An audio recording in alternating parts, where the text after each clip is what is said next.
And a very good morning to all of you. So कैसे सभी लोग? How is everyone? बढ़िया, बहुत अच्छे, एक्साइटेड आज के सेशन के लिए. आई होप यस सभी लोग सुपर डुपर एक्साइटेड हैं आज के सेशन के लिए. चलिए ग्रेट. सो आज का सेशन स्टार्ट करते हैं. छोटी सी प्रेयर के साथ स्टार्ट करेंगे. Dear God, dear universe, please help me stay focused. Please help me learn and understand better. Please help me stay away from all the distractions. Please help me maintain a very positive attitude. 30 seconds के लिए सभी लोग अपने मन में सोचेंगे जो आप जिंदगी में चाहते हैं. Please think about it for 30 seconds.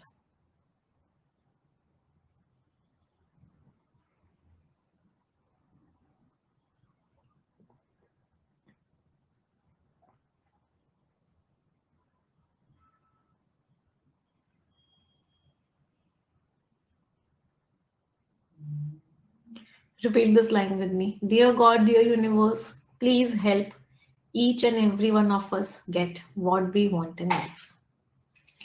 चलिए स्टार्ट करें. तो पिछले सेशन में हम सभी ने एक्टिव पैसिव पढ़ा था और हम सब ने नॉर्मल सेंटेंसेस पढ़े थे कि नॉर्मल सेंटेंसेस में असर्टिव सेंटेंसेस में बेसिकली एक्टिव वॉइस और पैसिव वॉइस के क्या क्या कॉन्सेप्ट्स होते हैं.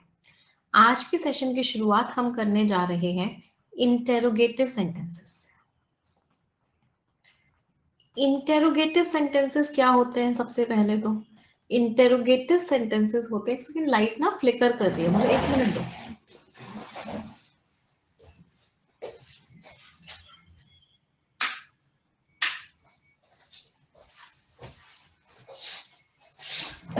हाँ जी, अब ठीक है.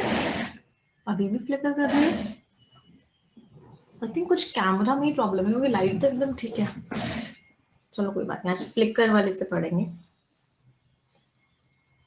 हाँ जी, तो इंटेरोगेटिव सेंटेंसेस क्या होते हैं? इंटेरोगेटिव सेंटेंसेस होते हैं क्वेश्चंस. अच्छा, कोई मुझे बता सकता है इंटेरोगेटिव सेंटेंस में और असर्टिव सेंटेंस में फर्क क्या होता है?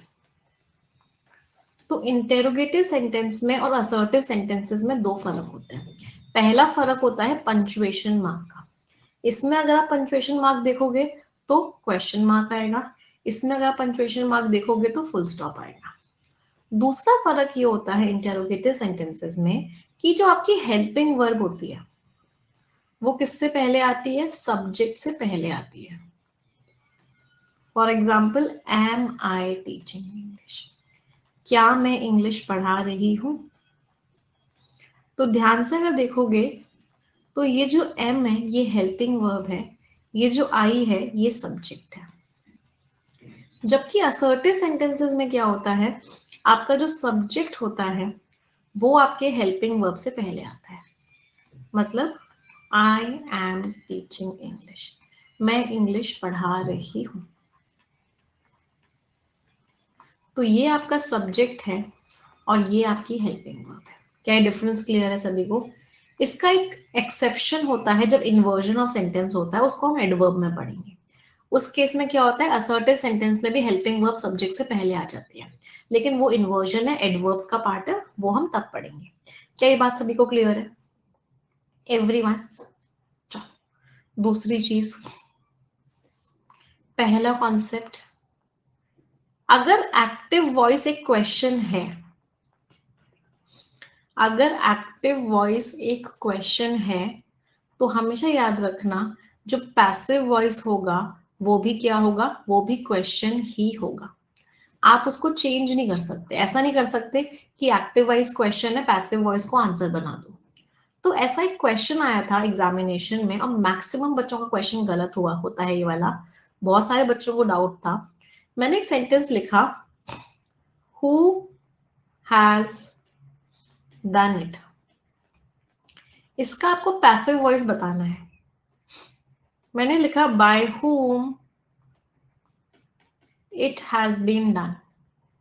बताओ क्या घोटाला है? क्या ये सही पैसिव है? नहीं, ये पैसिव सही नहीं है. क्यों ये पैसिव सही नहीं है? क्योंकि एक्टिव वॉइस क्वेश्चन था तो पैसिव वॉइस को भी क्वेश्चन ही होना चाहिए था, और क्वेश्चन का मतलब होता है कि ये जो हेल्पिंग वर्ब होती है ये सब्जेक्ट से पहले आती है, ना कि बाद में आती है। तो सही क्या था? सही था bye whom has it been done। ये किसके द्वारा किया गया है? कोई परेशानी किसी को भी? तो by whom has it been done। तो एक्टिव पैसिव हमेशा सेम टाइप ऑफ सेंटेंसेस ही होंगे। दूसरी चीज, क्या एक्टिव पैसिव में टेंस चेंज होता है? बहुत सारे लोगों के ना मन में ये बात आती है कि कैन को कुड कर देते हैं, या हैज को हैड कर देते हैं, या इज को वॉज कर देते हैं। No change of tenses. Active passive में कभी भी टेंसेस का चेंज नहीं होता है।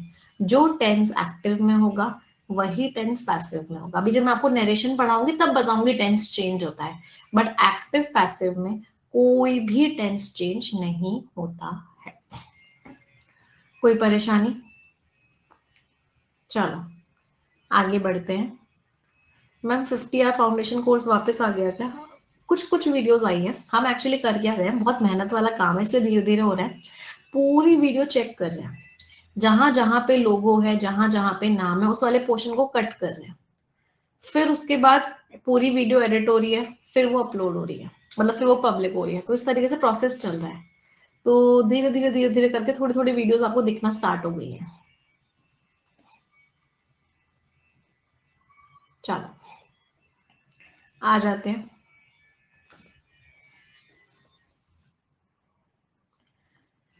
अब कुछ कॉन्सेप्ट्स पे आते हैं।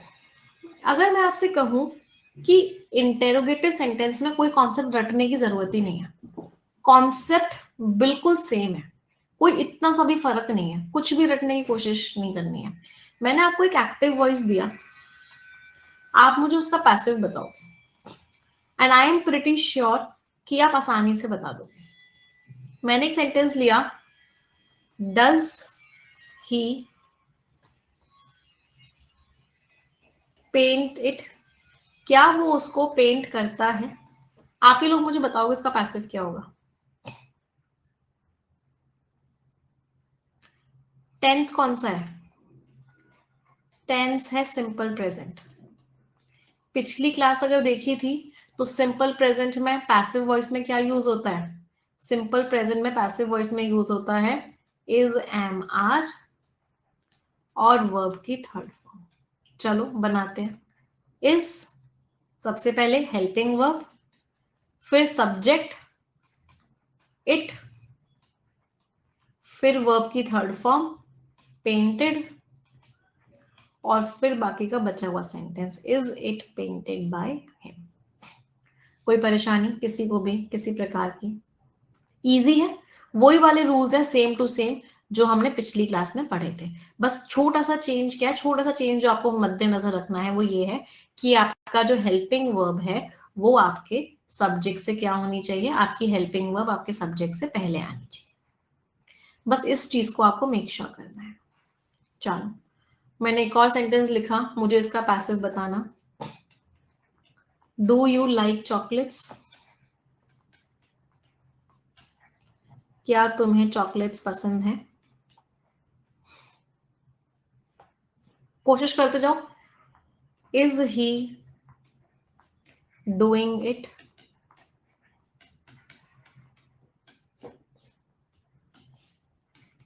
Has she completed it? क्या क्या बनेगा? Do you like chocolates, ma'am simple present tense है तो इज, एम, आर लगेगा। Are chocolates liked by you?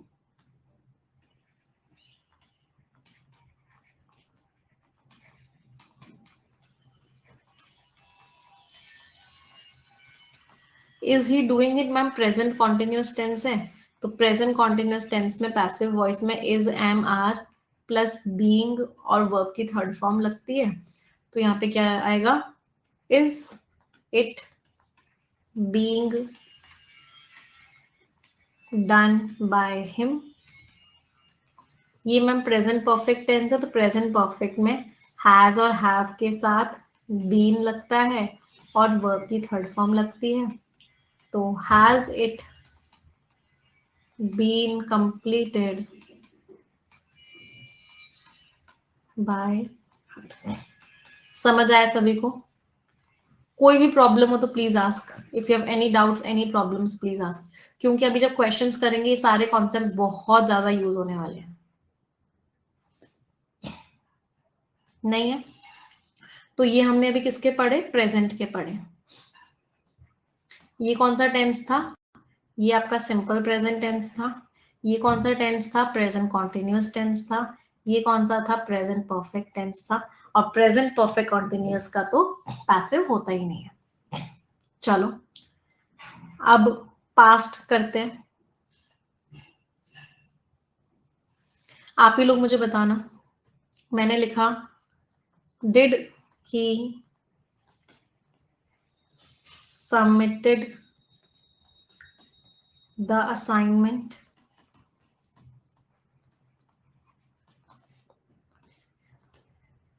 Were they helping us? Had we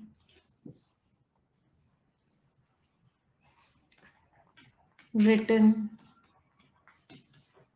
the letter? बताएंगे? मैम डिड लिखा हुआ है, इसका मतलब सिंपल पास्ट टेंस है, और सिंपल पास्ट में पैसिव में क्या होता है? वॉज और वर्ब के साथ वर्ब की थर्ड फॉर्म लगती है। तो was the assignment submitted by him. Were they helping us जो है पास्ट कॉन्टिन्यूअस टेंस है, और पास्ट कॉन्टिन्यूअस में वॉज और वर लगता है, बीइंग लगता है और वर्ब की थर्ड फॉर्म लगती है। तो were we being helped by them, ये आपका पास्ट परफेक्ट टेंस है, और पास्ट परफेक्ट में had plus be plus verb की थर्ड फॉर्म लगती है। तो had the letter been written by us. कोई परेशानी किसी को भी किसी प्रकार की पास्ट में इंटेरोगेटिव के? कोई भी परेशानी? अच्छा डिड के साथ में वर्ब की फर्स्ट फॉर्म आती है, राइट राइट, माय मिस्टेक। हाँ, एनीवन एनी प्रॉब्लम? चलो आगे बढ़े। लाइंस में ड्रॉ कर देती हूँ जिससे आपके लिए थोड़ा सा इजी हो जाए जब आप इसकी पीडीएफ आपको मिलेगी पढ़ना।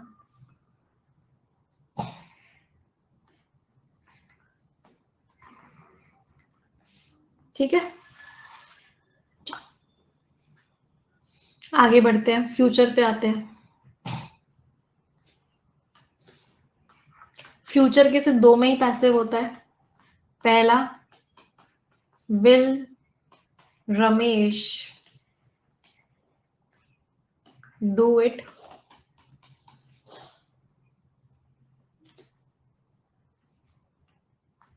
क्या बनेगा? कौन सा टेंस है? Simple future. सिंपल फ्यूचर में पैसिव में क्या होता है? विल और शैल के साथ बीई प्लस वर्ब की थर्ड फॉर्म लगती है। तो क्या हुआ? Will it be done by Ramesh, क्या ये रमेश के द्वारा किया जाएगा? दूसरा क्या था? विल रमेश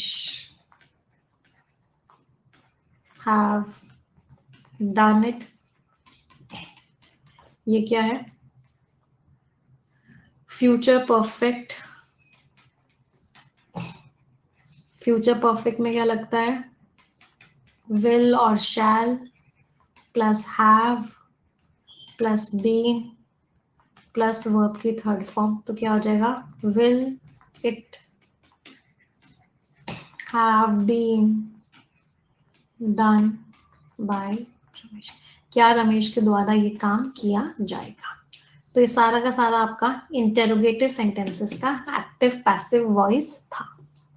कोई परेशानी किसी को किसी भी प्रकार की? छोटे से छोटा डाउट भी हो तो प्लीज आस्क। चलो अगली चीज, अब बात आती है अगर इंटेरोगेटिव सेंटेंस में WH वर्ड्स आए। अभी मैंने आपको जो बताया वो क्या था? येस और नो वाले आंसर्स थे, हेल्पिंग वर्ब से स्टार्ट हो रहे थे। मैम इट के साथ हैज आएगा, विल इट हैव बीन? नहीं बेटा, इट के साथ हैज नहीं आएगा। हमेशा याद रखना, जब भी कोई वर्ब मॉडल वर्ब होती है, हेल्पिंग वर्ब होती है, तो कभी भी हैज नहीं यूज करते, हमेशा हैव आता है। रूल्स में भी देखो हैव और हैज नहीं है, सिर्फ हैव है। Will have, shall have, can have, could have, may have, shall have, ought to have. तो जब भी कोई हेल्पिंग वर्ब होती है उसके आगे कभी हैज नहीं लगा सकते, हमेशा हैव आता है सिर्फ। आगे बढ़े। WH वर्ड्स होंगे तो एक WH वर्ड है जो चेंज होता है, हु किस में बदल जाता है? बाय हुम में। अदरवाइज बाकी सारे के सारे WH वर्ड्स सेम रहते हैं। तो अगर मैंने आपके लिए लिखा हु पेंटेड इट, इसका मुझे पैसिव बताना। When did you do it, इसका पैसिव बताना। Where have you submitted it, इन तीन का मुझे एक्टिव पैसिव बता दो। एक्टिव मैंने दे रखा है, दिया हुआ है आपको, पैसिव बता दो। Ma'am who painted it, by whom. अब मैम ये जो टेंस है ये सिंपल पास्ट टेंस है, सिंपल पास्ट टेंस है ये, तो यहाँ पे वॉज वर लगेगा और वर्ब की थर्ड फॉर्म लगेगी। तो by whom was it painted. When did you do it, when तो वैसा का वैसा ही कॉपी हो गया, डिड प्लस वर्ब की फर्स्ट फॉर्म है, तो ये भी सिंपल पास्ट टेंस है, सिंपल पास्ट टेंस है।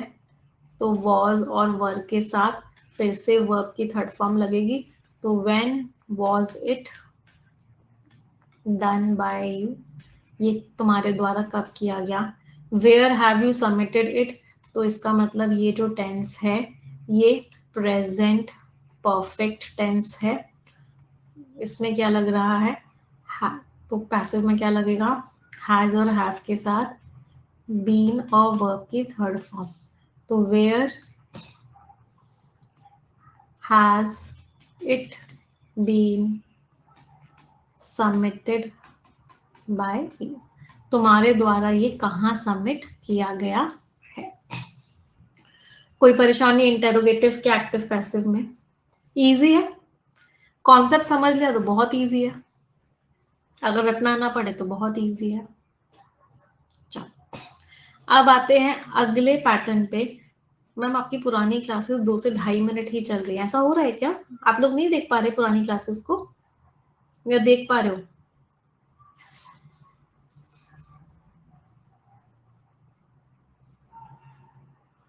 देख पा रहे हैं, कुछ बच्चे देख पा रहे हैं, कुछ बच्चे नहीं देख पा रहे, ऐसा कैसे? या तो सब नहीं देख पाएंगे या सब देख पाएंगे।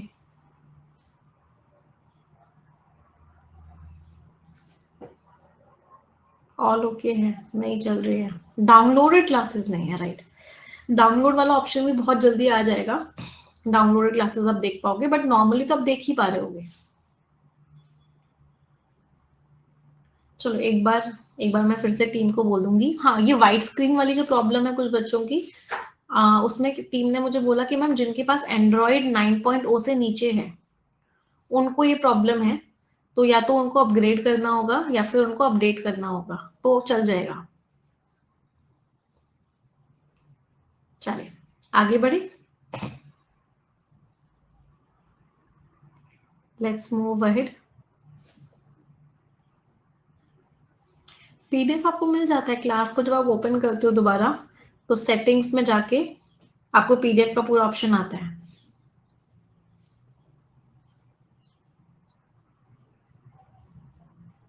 रिकॉर्डेड सेशंस में आपके लिए अपलोड करवा दूंगी, डोंट वरी, कि जिससे कि आप डाउनलोड भी कर सको, वो आपको अपलोड हो जाए, मिल जाएगा। मैथ्स की और रीजनिंग क्लास के लिए कल का नहीं, परसों का 6 तारीख का दिन हमारे लिए बहुत इंपॉर्टेंट है। 6 तारीख को एक डिसीजन आएगा और अगर वो पॉजिटिव आया तो आपकी क्लासेस बहुत जल्दी स्टार्ट हो जाएंगी, अगर वो पॉजिटिव नहीं आया तो थोड़े टाइम में हो जाएंगी। तो इसीलिए सबसे पहले तो आई वांट कि सभी लोग प्रे जरूर करें। I want your blessings, I want your prayers कि 6th को जो रिजल्ट आए वो यस ऑफिसर के लिए अच्छा हो। आज 4th है बेटा, परसों है 6th and I am travelling to Bangalore also. कल मैं ट्रैवल करूंगी, संडे को मैं इसलिए ट्रैवल कर रही हूँ क्योंकि आपकी क्लासेस ना खराब हो, क्योंकि कल संडे है, तो इसलिए I will be travelling tomorrow to Bangalore. परसों जो डिसीजन आना है वो आएगा एंड यस, अगर आप सब लोग प्रे करेंगे, ब्लेसिंग्स देंगे, तो ब्लेसिंग्स में, प्रेयर्स में बहुत पावर होती है, तो हमारे फेवर में ही आएगा। Yes, thank you everyone.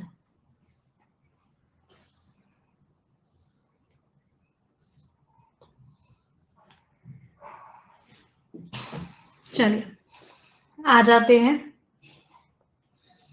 Imperative sentences पे।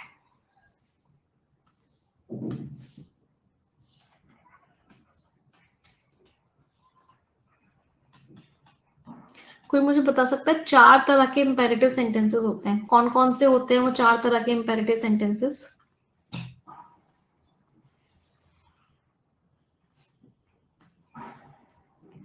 एक होता है आपने किसी को कोई ऑर्डर दिया, कोई कमांड किया, मम्मी ने बोला कि दरवाजा बंद कर दे, क्या है, ऑर्डर है, कमांड है। आपने बोला पहले रिक्वेस्ट करो तब करूंगा दरवाजा बंद, तो उन्होंने बोला प्लीज बेटा दरवाजा बंद कर दे, तो क्या हो गया, रिक्वेस्ट हो गया। फिर मम्मी ने बोला एक सजेशन दो, अपने पेरेंट्स की बात ना माननी चाहिए, चाहे वो ऑर्डर हो चाहे वो रिक्वेस्ट हो। तो मम्मी ने क्या किया, एडवाइस दिया, सजेशन दिया, और लास्ट में प्रपोजल। आप लोगों को लगता है कि प्रपोजल सिर्फ वही शादी वाला प्रपोजल ही होता है, बट एक्चुअल में वो प्रपोजल नहीं होता, वो एक क्वेश्चन होता है। Will you marry me, it's not a proposal, it's a question. थोड़ी सी लैंग्वेज गलत है। प्रपोजल होता है कि चलो शादी करते हैं, ये एक प्रपोजल है। तो proposal it's let's go for a walk, let's marry, इस तरह की लैंग्वेज में जो इस तरह के जो चीज होते हैं उनको प्रपोजल बोलते हैं। तो ये 4 तरह के आपके इंपेरेटिव सेंटेंसेस होते हैं। Shut the door,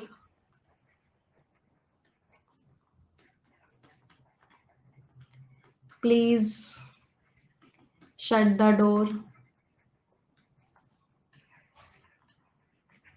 obey your parents, let's go for a walk, let's go for a dinner।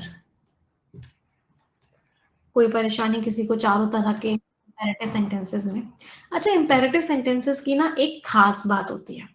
खास बात क्या होती है कि हर सेंटेंस में ना, पहले एक सेंटेंस फॉर्मेशन पढ़ते हैं, उसके बाद बताते हैं इंपेरेटिव सेंटेंसेस की क्या खास बात होती है। हर सेंटेंस में ना 2 चीजें बहुत इंपॉर्टेंट होती हैं, एक होता है सब्जेक्ट और एक होता है वर्ब।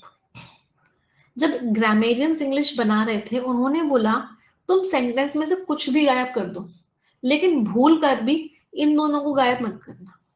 ये क्या होते हैं, ये सेंटेंस की आत्माएं होती हैं, इनको बोलते हैं souls of a sentence. Subject के बिना और वर्ब के बिना सेंटेंस नहीं बन सकता, और सबके बिना बन जाएगा, एडवर्ब के बिना बन जाएगा, एडजेक्टिव के बिना बन जाएगा, प्रोनाउन सॉरी आपका कंजंक्शन के बिना बन जाएगा, प्रपोजिशन के बिना बन जाएगा, इन दोनों के बिना नहीं बन सकता। ये बात थी असर्टिव सेंटेंसेस की। असर्टिव मीन्स जो नॉर्मल थे। या इंटेरोगेटिव सेंटेंस में भी ये दोनों बहुत जरूरी थे, इनके बिना नहीं बन पा रहा था। फिर एक नई कैटेगरी आई इंपेरेटिव सेंटेंस की।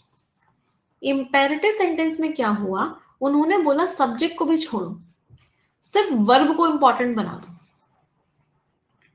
एक ही सोल होनी चाहिए, एक चीज में दो सोल कैसे टिकेंगे, तो एक ही सोल करी उन्होंने, सिर्फ अकेली वर्ब को सोल माना गया कि सेंटेंस सबके बिना बन सकता है लेकिन वर्ब के बिना नहीं बन सकता।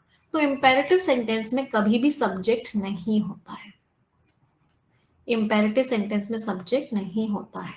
इंपेरेटिव सेंटेंस हमेशा किससे स्टार्ट होता है, इंपेरेटिव सेंटेंस हमेशा एक वर्ब से स्टार्ट होता है या फिर प्लीज से स्टार्ट हो सकता है, बट इसमें सब्जेक्ट नहीं होगा। तो अगर एक सेंटेंस मैंने लिखा यू शुड ओबे योर पेरेंट्स, बताओ क्या ये इंपेरेटिव सेंटेंस है?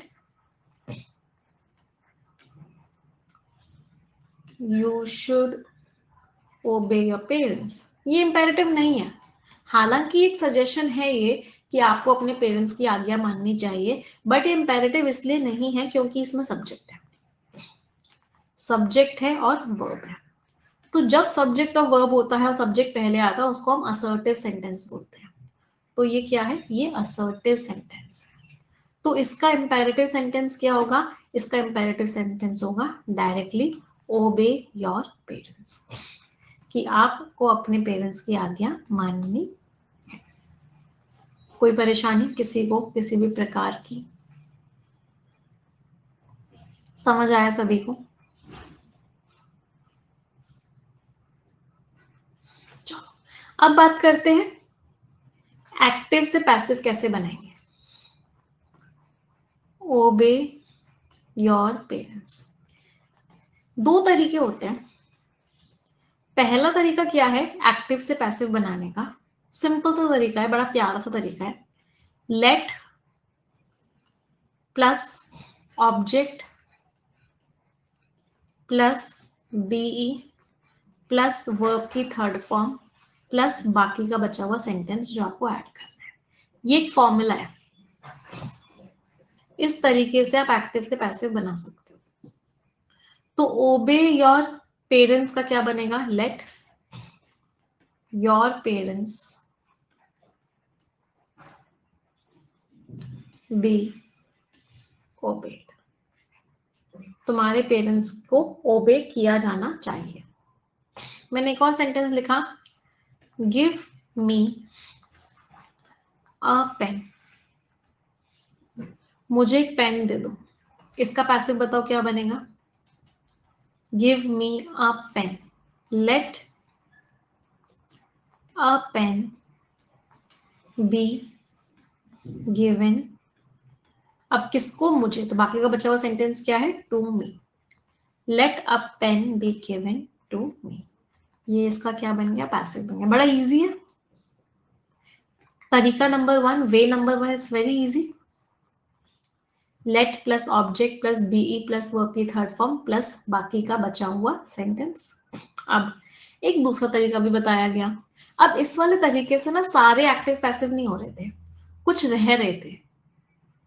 तो हमने क्या किया, टू मी क्यों ऐड किया, मुझे मिलना चाहिए पेन, तो मुझे एक पेन दिया जाए, तो इसलिए हमने टू मी को ऐड किया। तो दूसरा तरीका ढूंढा गया, कुछ मत करो, अगर कोई रिक्वेस्ट है तो लिख दो यू आर रिक्वेस्टेड टू, तुमसे रिक्वेस्ट की जाती है कि मुझे एक पेन दे दो।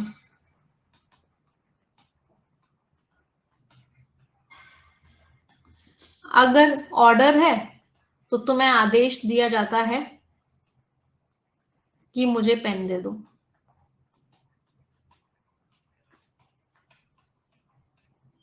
अगर तुम्हें एडवाइस किया जा रहा है तो तुम्हें एडवाइस किया जाता है कि अपने पेरेंट्स का कहा मान लो।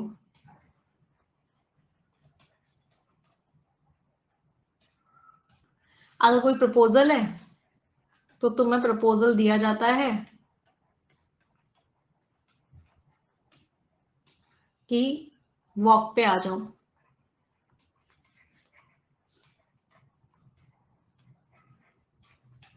तो एक तरीका ये था कि इस तरीके से आप एक्टिव को पैसिव में कन्वर्ट कर लो। दोनों तरीके क्लियर है सभी को? एवरीवन? एक बच्चे का डाउट है मैम एक्टिव पैसिव होता क्या है? बेटा हमेशा पार्ट 2 करने से पहले पार्ट 1 करते हैं, है ना? तो एक बार पार्ट 1 वाली क्लास को अटेंड कर लो, तब आपको समझ में आएगा एक्टिव पैसिव क्या होता है, और फिर इस क्लास को करना। बीच में से करोगे नहीं समझ में आएगा। ग्रामर ग्रंथ को समझने के लिए बहुत इंपॉर्टेंट है कि आप सीक्वेंस वाइज चलो ग्रामर ग्रंथ में। इंपेरेटिव क्लियर है? इजी है इंपेरेटिव बहुत। चलो अगले पर आते हैं। Next is optative. Optative sentences कौन से होते हैं? जब भी मेट मूवी में करीना कपूर ने बहुत सारे कर्सेस दिए थे। किसी ने देखी थी मूवी? मुझे तो एग्जैक्टली याद भी नहीं आ रहा क्या क्या उसने कर्स दिए थे। किसी को याद आ रहे हैं?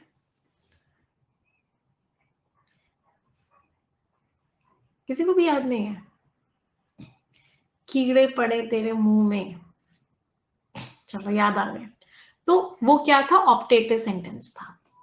तो बेसिकली ऑप्टेटिव सेंटेंसेस कौन कौन से होते हैं? ब्लेसिंग्स होती हैं और कर्सेस होते हैं। तो जब आप किसी के लिए अच्छा विश करते हो या जब आप किसी के लिए बुरा विश करते हो, उसको क्या बोलते हैं? Optative sentence. ऑप्टेटिव सेंटेंस की भी खास बात क्या होती है? ये भी किससे स्टार्ट होते हैं? वर्ब से स्टार्ट होते हैं, या इनमें भी सब्जेक्ट नहीं होता है। वर्ब से पहले कोई और वर्ड आ सकता है, but they don't have subject. इनके अंदर सब्जेक्ट नहीं होता है।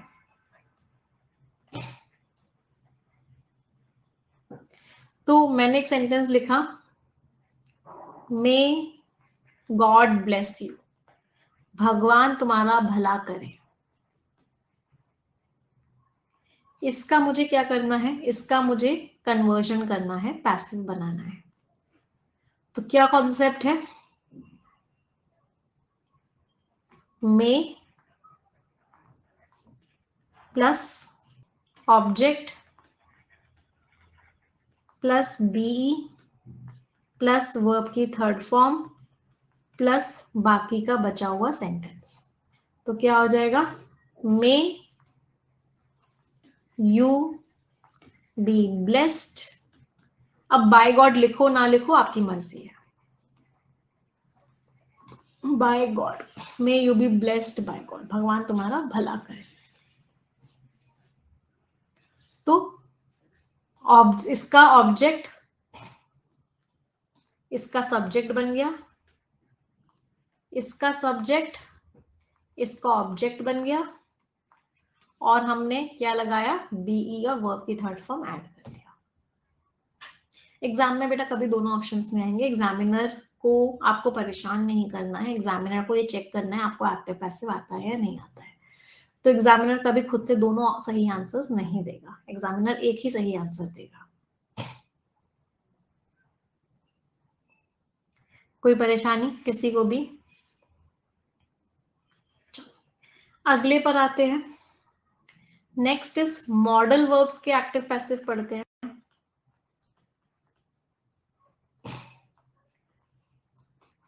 मॉडल वर्ब्स के एक्टिव पैसिव बड़े इजी से होते हैं। अगर कैन के साथ वर्ब की फर्स्ट फॉर्म लग रही है तो पैसिव। इसमें सब्जेक्ट नहीं है बेटा, मे हेल्पिंग वर्ब से स्टार्ट हो रहा है। अच्छा इसमें सब्जेक्ट, हाँ एक second they don't have subject नहीं, ये इस लाइन को चेंज कर देना। सब्जेक्ट है इसमें, गॉड है, they have subject after the verb. इसको ऐसे लिख लेना। इनका जो सब्जेक्ट होता है वो आफ्टर हेल्पिंग वर्ब होता है। वो हेल्पिंग वर्ब भी कौन सी होती है? मे होती है। क्लियर? इसमें सब्जेक्ट है, God is the subject, you is the object. कोई परेशानी किसी को भी? आगे बढ़ते हैं। मे का माइट मत कर देना, मैंने स्टार्टिंग में ही बोला, वो सब डायरेक्ट इनडायरेक्ट में होता है। एक्टिव पैसिव में टेंस चेंज नहीं होता। एक्टिव पैसिव में मे का माइट कैन का कोड नहीं होता है। प्रेजेंट का पास्ट नहीं होता है, मे का मे ही रहेगा एक्टिव पैसिव में। चलो, अगर एक्टिव में कैन प्लस वर्ब की फर्स्ट फॉर्म है तो पैसिव में क्या हो जाएगा, can plus be plus verb की थर्ड फॉर्म। तो आई कैन डू इट, इसका पैसिव क्या होगा, इट कैन बी डन। अब मैं पूरे टेबल भी बनवाऊंगी, so don't worry, tabular format में सब याद हो जाएगा। तो कोई भी अगर मॉडल वर्ब आएगी, may I, must I, shall I, should I, will I, shall I, might I, अच्छा बाय, कोई भी मॉडल वर्ब आए तो हमेशा सिर्फ क्या कर देना है, सिर्फ और सिर्फ बीई के साथ वर्ब की थर्ड फॉर्म लगा देनी है। कोई भी मॉडल वर्ब आए सिर्फ और सिर्फ क्या करनी है, बीई के साथ वर्ब की थर्ड फॉर्म लगा देनी है। कोई परेशानी, वुड आए, कुछ भी आए, ऑट टू आए, कोई दिक्कत। चलो, इन्फिनेटिव समझेंगे आगे क्या होता है। वैसे अगर नॉर्मल लैंग्वेज में बोलूं, अगर टू के साथ वर्ब की फर्स्ट फॉर्म आए एक्टिव में तो इसका भी पैसिव क्या होगा,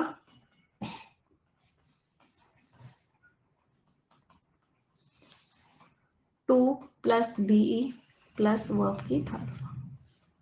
तो I want to do it, इसका अगर पैसिव बनाना है तो क्या हो जाएगा, I want it to be done.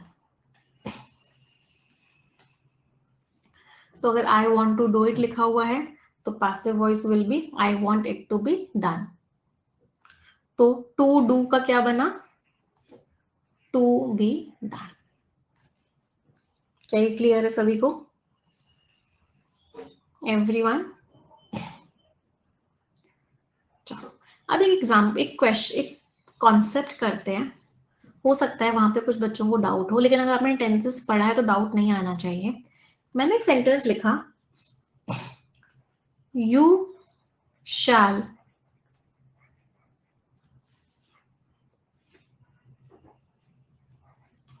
किल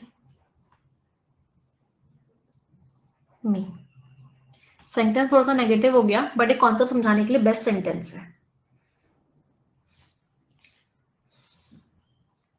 इस सेंटेंस का मतलब क्या है, क्या ये बात सभी को पता है, यू के साथ, ही के साथ, शी के साथ, इट के साथ, दे के साथ, कोई भी नाम हो, राम श्याम घनश्याम, इनके साथ अगर शैल लगता है तो इसका मतलब होता है कि वो काम कंपलसरी है करना, वो काम होगा ही होगा, कंपल्शन है। अगर इनके साथ विल लगता है इसका मतलब है वो काम नॉर्मल है।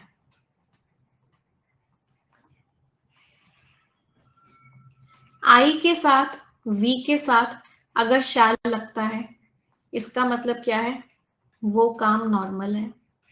और अगर इन दोनों के साथ शैल लगता है इसका मतलब होता है वो काम कंपलसरी है करना, वो काम होगा ही होगा।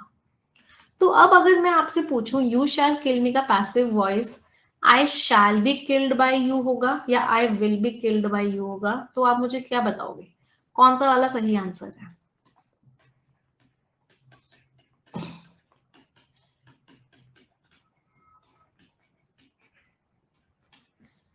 मैम यू के साथ शैल था तो सेंटेंस का मीनिंग तो नहीं चेंज करना है, यू के साथ शैल मतलब कंपलसरी वाला यूज करना है, कंपलसरी वाला मतलब ये। तो इसका मतलब क्या है, आई के साथ क्या आएगा, आई और वी अगर होता तो क्या आता, विल आता। This would be correct, this would be wrong. चलो, अब मैंने इसी सेंटेंस को थोड़ा सा चेंज किया और यहां पे लिखा यू शैल किल हिम। अब बताओ आंसर क्या होगा, you shall kill him. Ma'am चाहे यू के साथ हो चाहे ही के साथ हो, दोनों में ही शैल कंपलसरी होता है, तो कोई चेंज ही नहीं होगा। तो he shall be killed by you. क्या बात समझ में आई कि अगर इससे इसमें जाएंगे, अगर इससे इसमें जाएंगे तो उल्टा करना पड़ेगा विल और शैल को। अगर इससे इसमें ही जाएंगे या इससे इसमें ही रहेंगे तो विल और शैल को उल्टा करने की जरूरत नहीं है।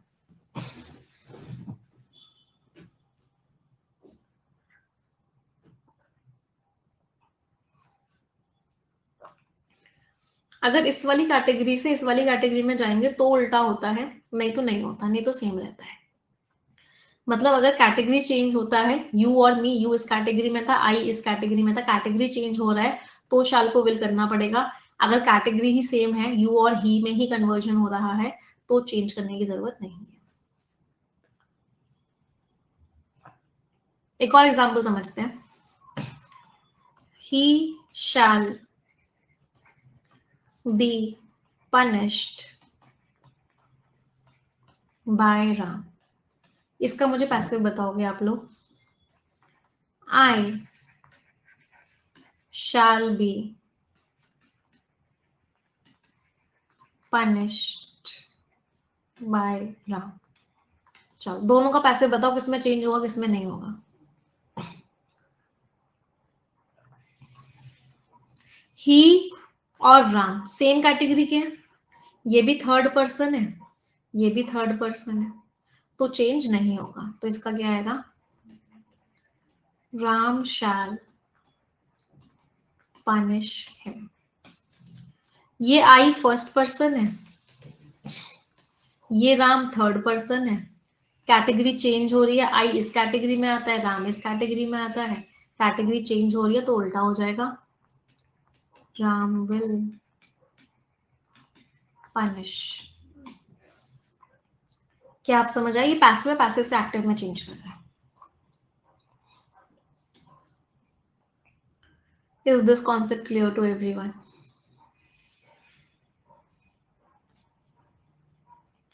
चल आगे बढ़ते हैं, नेक्स्ट कॉन्सेप्ट पे आते हैं। Next concept is omission.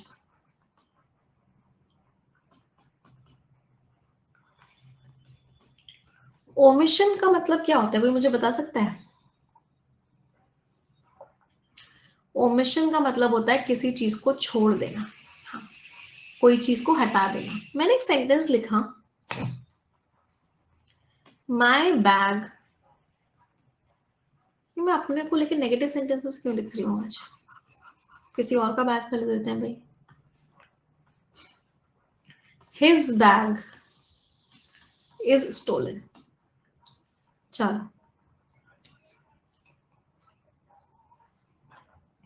आपको इसको एक्टिव में कन्वर्ट करना है। मैम बैग इज स्टोलन लिखा हुआ है, इसका मतलब ये सिंपल प्रेजेंट टेंस है। सिंपल प्रेजेंट टेंस का जो एक्टिव वॉइस होता है उसमें हम क्या लगाते हैं, उसमें लगाते हैं वर्ब की फर्स्ट फॉर्म लगाते हैं। अगर सब्जेक्ट सिंगुलर होता है तो वर्ब की फर्स्ट फॉर्म में एस और एस लगाते हैं। अगर नेगेटिव होता है सेंटेंस तो डू और डज के साथ वर्ब की फर्स्ट फॉर्म लगाते हैं। तो हिज बैग इज स्टोलन, तो इसका मुझे क्या करना था, पैसिव वॉइस बनाना था, एक्टिव वॉइस बनाना था। तो इसका एक्टिव वॉइस कुछ कोई लिखा हुआ नहीं है तो हमने मान लिया किसी ने तो चुराया ही होगा। somebody steals his bag। अब इन दोनों सेंटेंस को देखो, अब मानो आपको उल्टा करना है, ये एक्टिव दिया हुआ है, इसका पैसिव बनाना है। इसका पैसिव क्या होगा, his bag is stolen by somebody। उसका जो बैग है किसी के द्वारा चोरी किया गया। कुछ गड़बड़ नहीं लग रही इस सेंटेंस में? भाई उसका बैग चोरी हुआ है तो किसी ना किसी ने तो किया ही होगा ना, तो ये बाय समबडी क्यों लिख रहे हो, क्यों सेंटेंस को बेकारी में लंबा बना रहे हो? बैग चोरी हुआ है तो मतलब चोरी तो किया हुआ किसी ने, तो हम इसको क्या कर देते हैं, हम इसको ओमिट कर देते हैं। तो जब भी एक्टिव पैसिव होता है, बहुत बार जब हमें लग रहा होता है कि आगे वाले पार्ट की इंपॉर्टेंस नहीं है, तो हम इस पार्ट को ओमिट कर देते हैं और उसको हम बोलते हैं ओमिशन। फॉर एग्जाम्पल, मैंने एक सेंटेंस लिखा, scientists discovered the medicine. Scientists discovered the vaccine.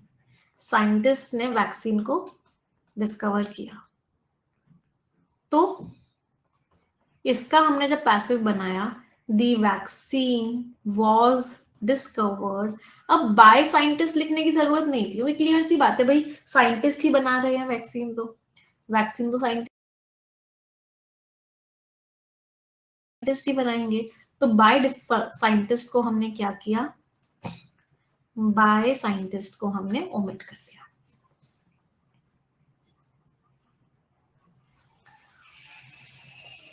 एक बच्चे का डाउट है, डाउट अच्छा है, ma'am somebody steals his bag का मतलब है वो रोज चोरी करता है? नहीं बेटा, जब हम कोई इवेंट सुना रहे होते हैं, कोई कहानी सुना रहे होते हैं, ऐसा होता है, फिर उसके बाद ऐसा होता है, कोई कमेंट्री चल रही होती है, उसको भी हम सिंपल प्रेजेंट टेंस में ही बनाते हैं। तो ये एक तरीके से लाइव क्या चल रही है, लाइव स्टोरी टेलिंग चल रही है, ऐसा होता है, फिर उसके बाद ऐसा होता है, फिर उसके बाद ऐसा होता है, तो उस केस में हम सिंपल प्रेजेंट टेंस का यूज करते हैं। कोई परेशानी? ओमिशन समझ में आया? चलो एक ओमिशन का एग्जांपल और पढ़ते हैं। मैंने लिखा, one must obey one's parents. इंसान को अपने पेरेंट्स को ओबे करना चाहिए। इसका पैसिव बताओ मुझे।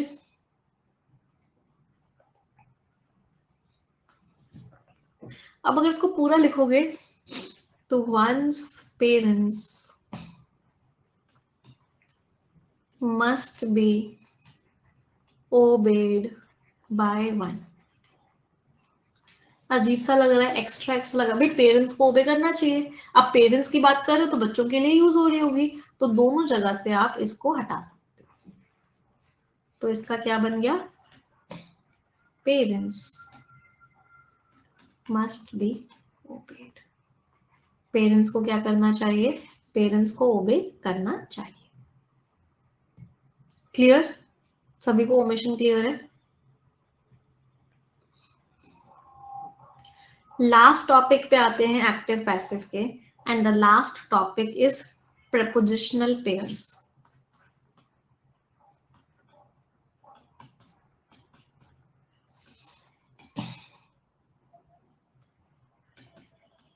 prepositional pairs क्या होते हैं? मैंने एक सेंटेंस लिखा, somebody laughed at me. कोई मेरे ऊपर हंसा। इसको मुझे पैसिव वॉइस में कन्वर्ट करना है, एक बार आप लोग ट्राई करो, क्या होगा इसका passive voice? somebody laughed at me. I was laughed by someone. क्या ये सही है? मेरे ऊपर किसी के द्वारा हंसा गया। अब इसमें गड़बड़ ये है कि लाफ्ट के आगे बाई नहीं लगाते, लाफ के आगे फिक्स प्रपोजिशन आता है जो कि एट होता है। तो इस तरह के क्वेश्चंस बहुत बार एग्जाम में आते हैं, एरर डिटेक्शन में आता है कि उस सब्जेक्ट, उस वर्ब की, उस वर्ड की वर्ब को गायब कर देते हैं, सॉरी उस वर्ब की प्रपोजिशन को गायब कर देते हैं। तो आपको इस तरह की चीजों को भी बहुत ध्यान देना है जब आप एरर डिटेक्शन के क्वेश्चंस करोगे। तो I was laughed eight by someone आएगा। तो हमें उसका जो पेयर है प्रपोजिशन का, उस पेयर को नहीं हटाना है, वो तो आएगा ही आएगा। She looked at the window. क्या बनेगा? The window was looked at bye हर।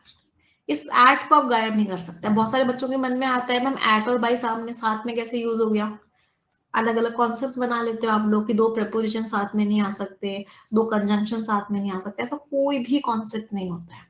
दो प्रेपोजिशन भी साथ में आ सकते हैं, दो कंजंक्शन भी साथ में आ सकते हैं। इसका एक बहुत अच्छा एग्जाम्पल ये है। क्लियर?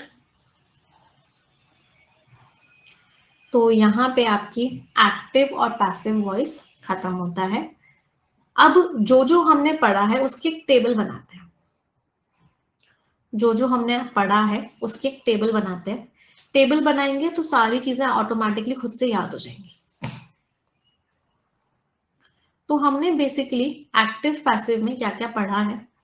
सबसे पहले हमने पढ़ा असर्टिव सेंटेंसेस का, उसके बाद हमने पढ़ा इंटेरोगेटिव सेंटेंसेस का, उसके बाद हमने पढ़ा इंपेरेटिव सेंटेंस का, उसके बाद हमने पढ़ा ऑप्टेटिव सेंटेंस का, फिर हमने पढ़ा मॉडल वर्ब्स का, फिर हमने पढ़ा इन्फिनेटिव का, फिर हमने पढ़ा ओमिशन, और लास्ट में हमने पढ़ा प्रेपोजिशनल पेयर्स। बहुत छोटा हो गया, दूसरा बनाते हैं इस तरह।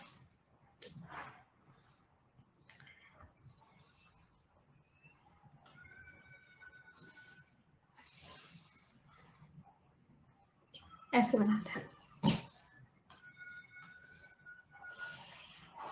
Assertive, interrogative, imperative, optative, infinitive, modal verbs, omission और prepositional pairs। कब बन जाएगा? लिख लेते हैं।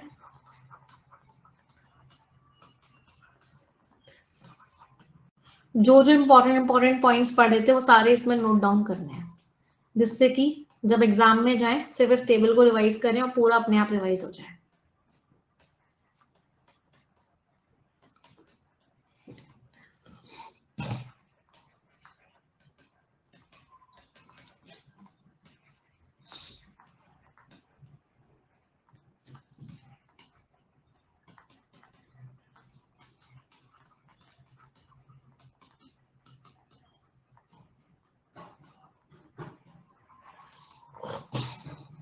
चलो, असर्टिव में हमने क्या क्या पढ़ा था।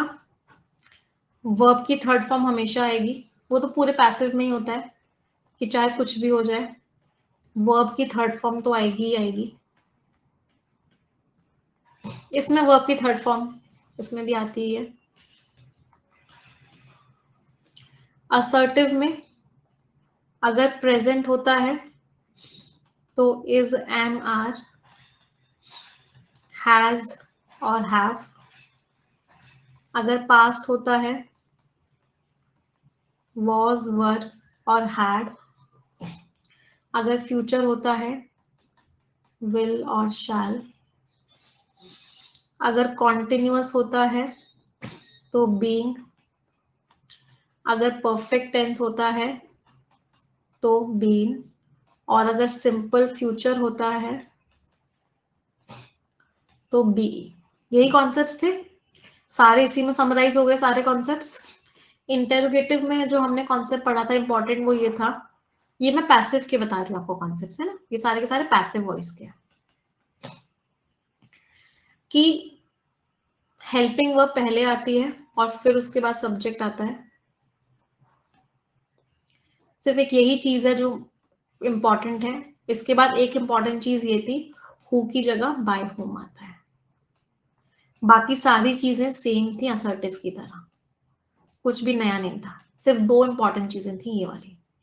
इसके बाद इंपेरेटिव का कॉन्सेप्ट था let plus object plus be plus verb की थर्ड फॉर्म प्लस बाकी का बचा हुआ सेंटेंस। या फिर दूसरा कॉन्सेप्ट था यू आर, इसके आगे बचा हुआ सेंटेंस आप लिख दोगे। इसमें आप रिक्वेस्टेड टू लिख सकते हो, एडवाइज्ड टू लिख सकते हो, सजेस्टेड टू लिख सकते हो, ऑर्डर्ड टू लिख सकते हो। ऑप्टेटिव में may plus object plus be plus verb की third form plus rest of the sentence. Infinitive में to plus be plus verb की थर्ड फॉर्म। मॉडल वर्ब्स में कोई भी modal verb, can, could, may, might, shall, should, कुछ भी, plus be plus verb की third form. Omission में आप बाई के आगे वाला पार्ट हटा सकते हो, या फिर कहीं वंस या वन लिखा हुआ हो आप उसको रिमूव कर सकते हो। प्रेपोजिशनल पेयर में प्रेपोजिशन जो है हमेशा साथ में आती है अगर वो एक पेयर है, चाहे एक्टिव हो चाहे पैसिव हो। आप कभी भी वहां पे प्रेपोजिशन को रिमूव नहीं कर सकते, प्रेपोजिशन विल कम। तो ये पूरी की पूरी समरी है जो हमने इस एक्टिव पैसिव वॉइस में पढ़ी है। कोई भी परेशानी किसी को भी, किसी भी प्रकार की? चलिए, तो अब हमने टेंसेस पूरा पढ़ लिया है, एक्टिव पैसिव वॉइस वाला पार्ट भी पढ़ लिया है। अब हम आज तो नहीं कर पाएंगे क्योंकि टाइम ऑलमोस्ट ओवर हो गया। अगले सैटरडे की क्लास में एक्टिव पैसिव और टेंसेस के कंबाइंड क्वेश्चंस करेंगे।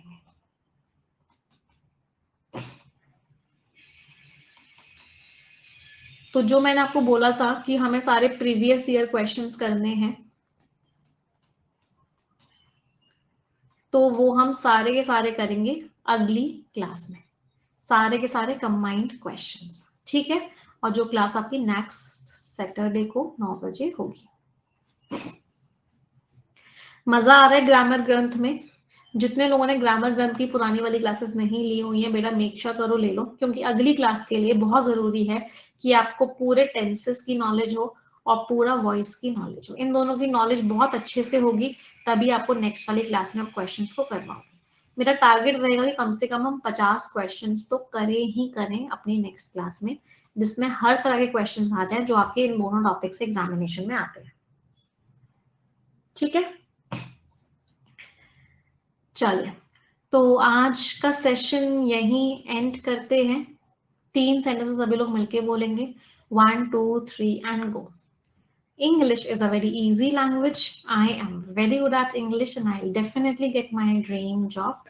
Thank you everyone. Bye bye. Take care. Stay blessed and tata.